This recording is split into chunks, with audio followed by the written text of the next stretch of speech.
We've got the Model Y and the IONIQ 5 in our comparison this week. So the Model Y, definitely seen as the benchmark for high-performance long-range electric driving. And this Hyundai is the new upstart. Let's get into it. The Model Y Long Range all-wheel drive has two independent electric motors with a 75 kilowatt-hour battery. The Long Range model has 384 horsepower and 531 kilometers, 318 miles of EV range. There is also a performance model which has 450 horsepower and 488 kilometers, 303 miles of EV range. The IONIQ 5 comes with rear-wheel drive and all-wheel drive, but we're going to focus on the all-wheel drive long-range models. It competes best with the Model Y.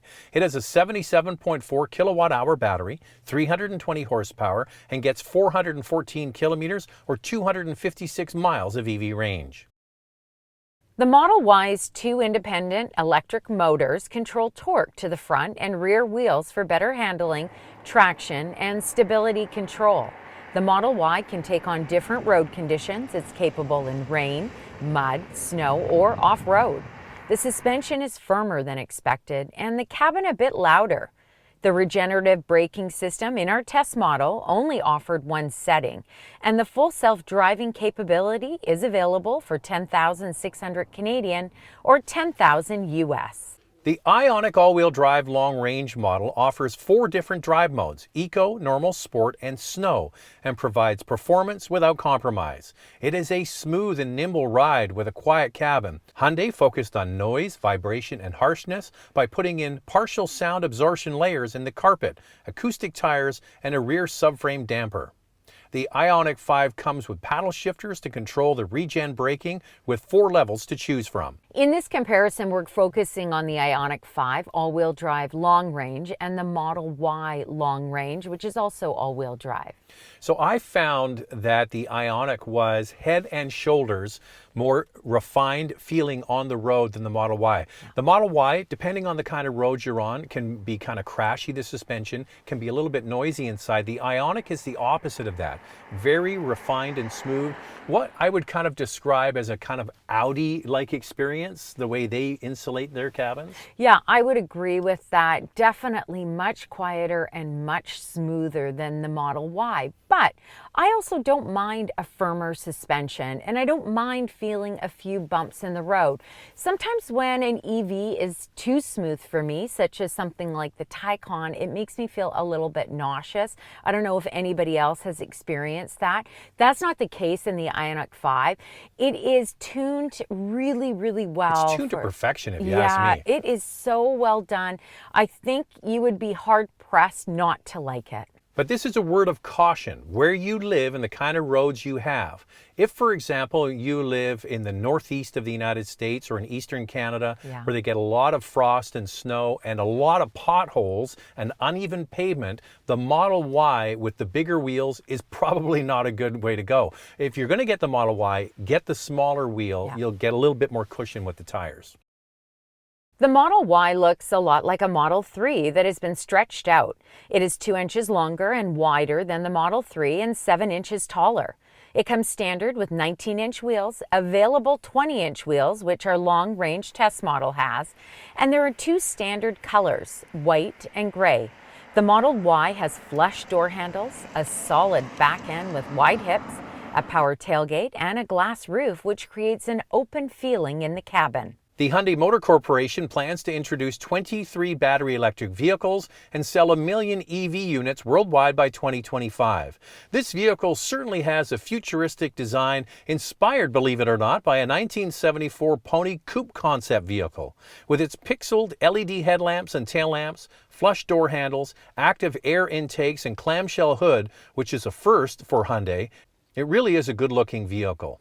It comes standard with 19-inch wheels and available 20-inch wheels. A heat pump is available one up from the base model, and the top trim with the ultimate package in Canada is where you'll find the glass roof and a power tailgate. In the US, a glass roof is standard on the top trim and a power tailgate is standard on the middle trim. The IONIQ 5 is missing one feature that many will miss, a rear wiper. We were in heavy rain when we test drove this vehicle in San Diego, and we didn't find this to be a problem.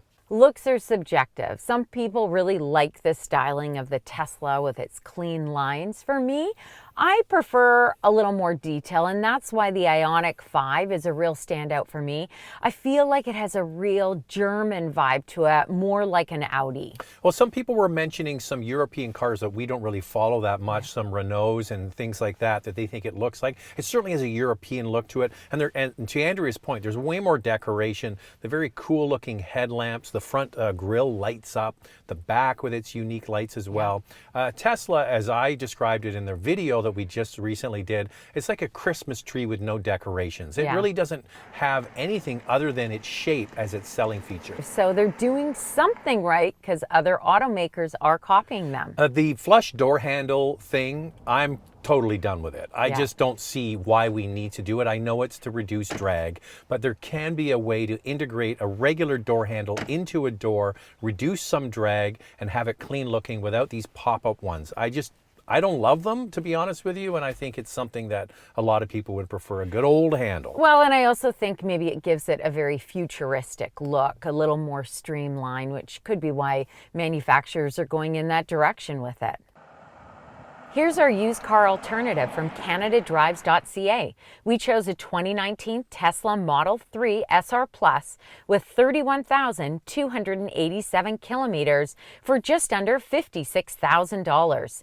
Click on the tab or the link in the description below to find more vehicles in this category from CanadaDrives.ca.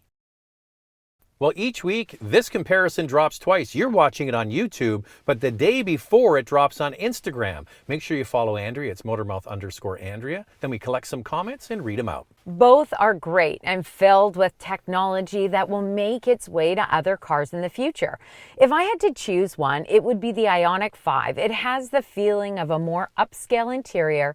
Hyundai is established right across the country, and it really is the value choice between the two of them. The Tesla Apple effect is real. Tesla has the luxury prestige. A Hyundai is still a Hyundai.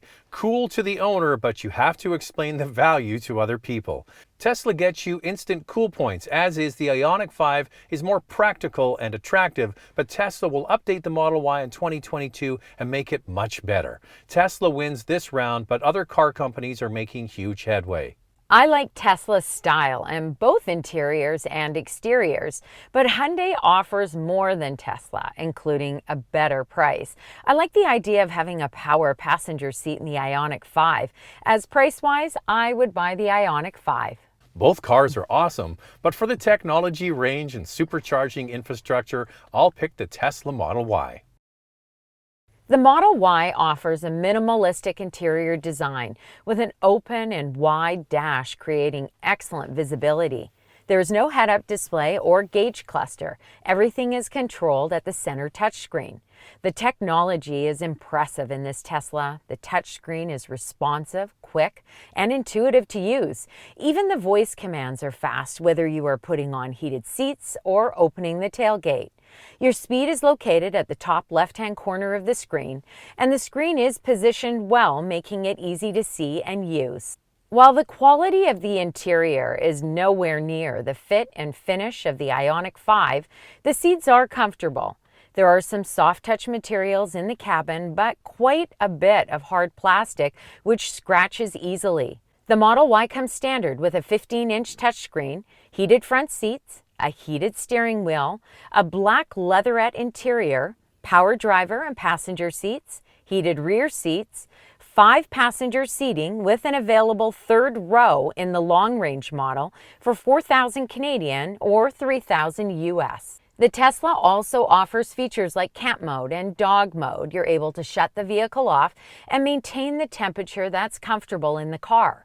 If you leave your dog in the car, a sign is put on the touchscreen letting everyone know you'll be back shortly and your dog is safe. You can also watch Netflix and YouTube if you want to watch shows while charging your Tesla and play games. Tesla is continually doing software updates for their vehicles as well. The IONIQ 5 has an eco-friendly interior and a smart living theme with integrated digital tech and flexible spaces to create an expansive and open interior. Sustainable materials are used throughout the cabin, from recycled plastic bottles for the armrest, plant-based yarns, natural wool yarns, and biopaint with plant extracts. There is a movable center console that can slide back and forth by 5.5 inches that allows the driver to freely enter and exit the cabin from either side of the car. There is also a driver's seat with a relaxation function on the top trim. You can take a nap while charging your vehicle. The IONIQ 5 comes standard with two screens, a 12.3-inch touchscreen and the same size digital instrument cluster, looking very similar to Mercedes-Benz MBUX system.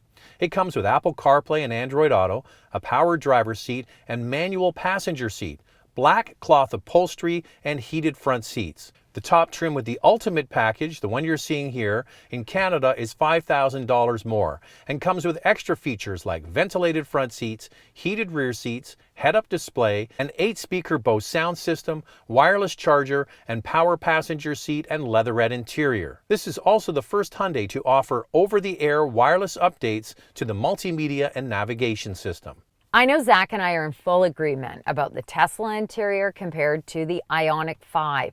The fit and finish in the Hyundai is absolutely beautiful and reminds us a lot of Mercedes-Benz. What you can't pick up in the video, you can see it, but you can't touch it. Yeah. And all of the touch points throughout the car feel really good, like a really high quality feel. In fact, the faux leather seats are so good that it fooled both of us. We double, triple checked, and they're really well done. Tesla offers this minimalistic design with no head-up display or gauge cluster. Some people complain about this and they are missing it. Others, not so much. They like this kind of clean and open cabin.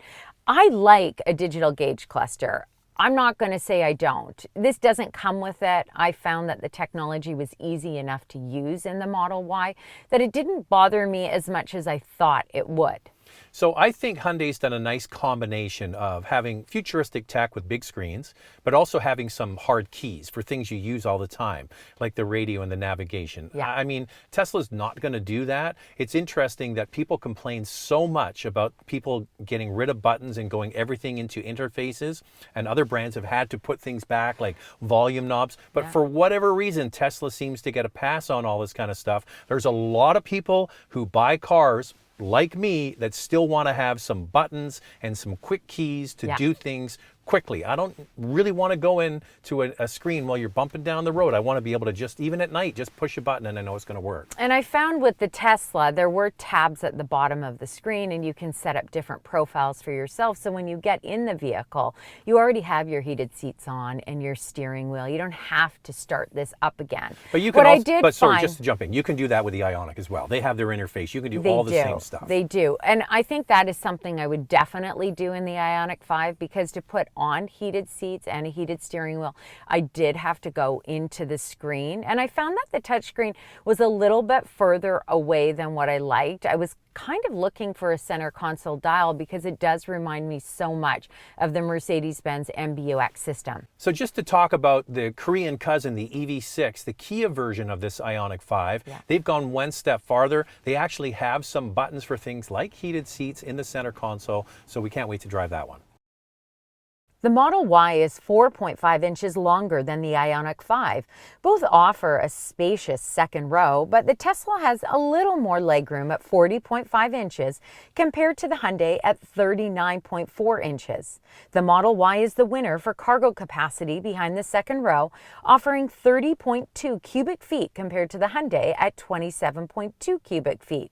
For overall cargo space, the Model Y has 68 cubic feet compared to the IONIQ 5 at 59.3 cubic feet. The Tesla also has a front trunk with an extra 4.1 cubic feet, and the IONIQ 5 also has a front trunk, but it doesn't offer a lot of space. Let's start with the Model Y, and let's start with pricing. The long range starts at just under $77,000. The performance model is just over $85,000. There are no JD Power ratings for the Model Y, but CarEdge states that the Model Y will retain 51% of its value after 5 years. Tesla clearly has the charging infrastructure advantage in place, with 3,000 plus supercharge stations and 30,000 superchargers around the world, with 6 new locations opening up every single week.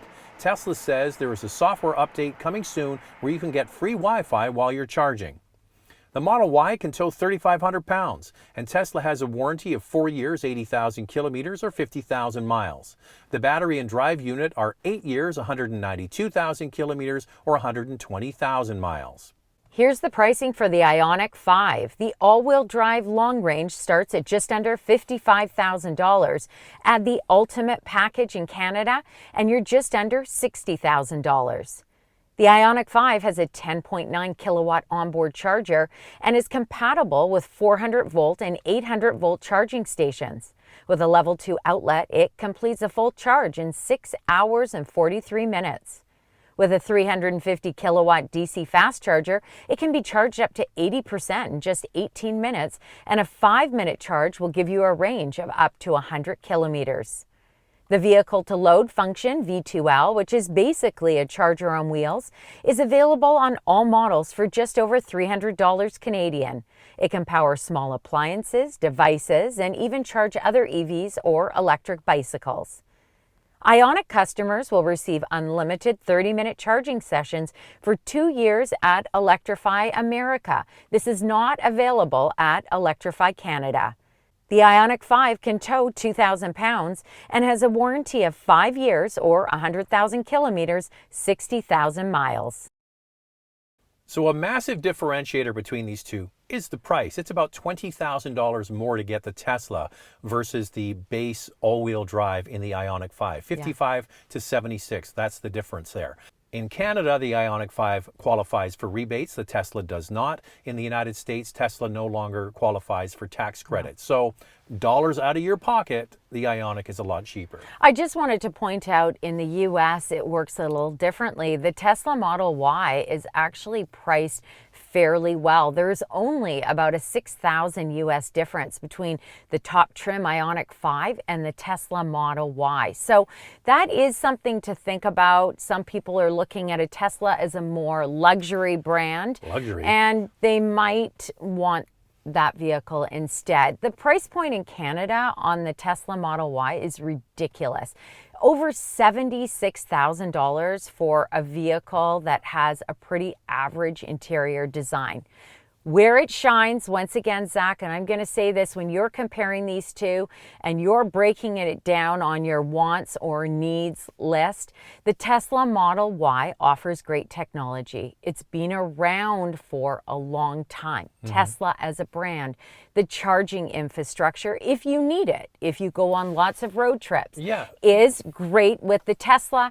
The EV range, if that's important to you, if you have some range anxiety, the Tesla offers more. Depends how you're using the car. That's the right. vast majority of people are charging their electric car every night at home. They get up with a full tank and they're driving around doing their regular commuting, and the 400 kilometers of range in the IONIQ 5 is more than enough. This really only comes into play when you're doing some longer road trips, and most people do longer road trips. Now some people, depends what kind of work you're in, but most people do longer road trips a couple times a year, and that's it. But the difference in the price, the gulf between that base all-wheel drive IONIQ and the base Model Y in Canada is $20,000 before the government's going to drop some money on the hood for you to buy an electric car. It's a big difference. The reality is that electric vehicles are too much money in general.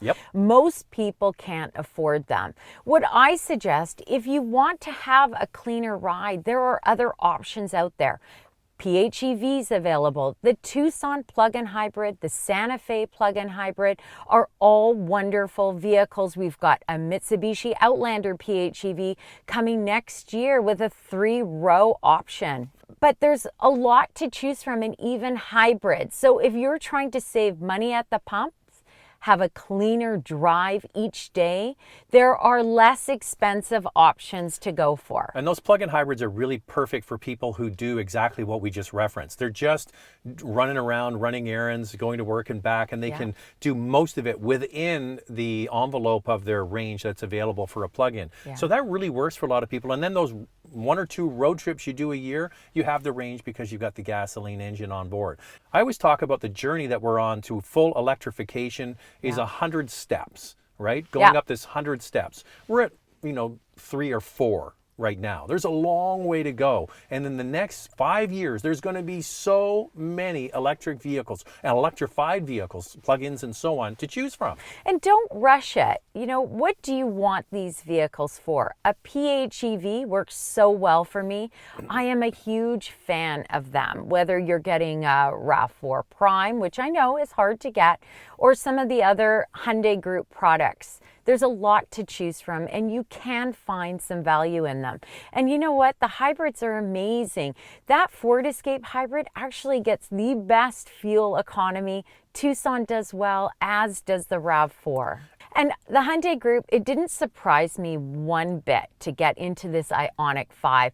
I almost expected it. The vehicles that they have put out this year have been absolutely incredible, whether it's the fit and finish of the interior, the exterior styling. I am impressed, and I can't wait to see what else is to come. 3, 2, 1, with your own money, our money, because we have the same bank account. We do. 3, 2, 1, you choose the one you want. Ready? 3, 2, 1. IONIQ 5. Ding dong. There you go. All right, we're all done. I just want to let you know, if you want to get a comment in the future videos, follow Andrea. It's Motormouth_Andrea for Instagram. What else do they need to do? Well, you got to subscribe, of course. Hit the bell, and you'll be notified when all of our videos drop. And when's the next one, Andrea? We'll see you next week. Bye now.